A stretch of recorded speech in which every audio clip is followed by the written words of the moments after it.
To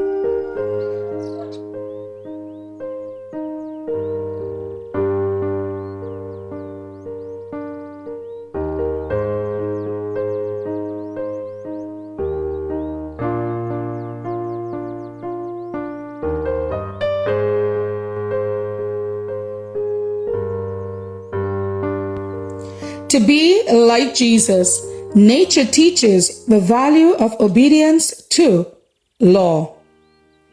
Are not two sparrows sold for a farthing, and one of them shall not fall on the ground without your Father?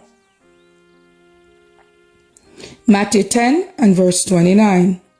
The great teacher brought his hearers in contact with nature, that they might listen to the voice which speaks in all created things.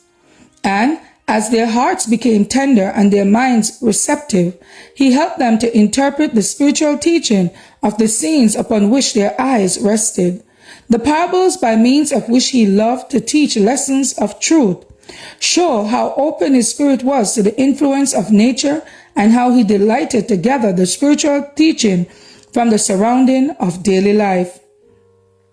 The birds of the air, the lily of the field, the sower and the seed, the shepherd and the sheep. With these, Christ illustrates immortal truth. He drew illustration also from the events of life, facts of experience unfamiliar to the hearers. The leaven, the hid treasure, the pearl, the fishing net, the lost coin, the prodigal son, the houses on the rock and the sand. In his lesson, there was something to interest every mind, to appeal to every heart. Thus the daily task, instead of being a mere round of toil, bereft of higher thoughts, was brightened and uplifted by constant reminders of the spiritual and the unseen. So we should teach. Let the children learn to see in nature and express of the love and the wisdom of God. Let the thought of him be linked with bird and flower and tree.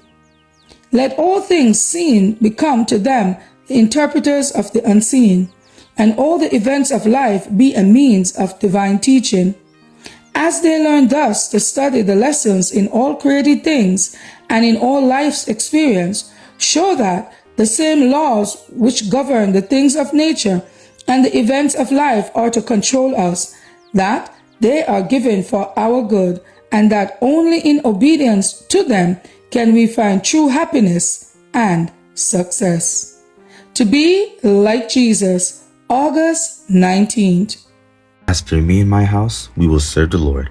Thank you all for listening, and please join us once again tomorrow for your daily devotional reading. God bless.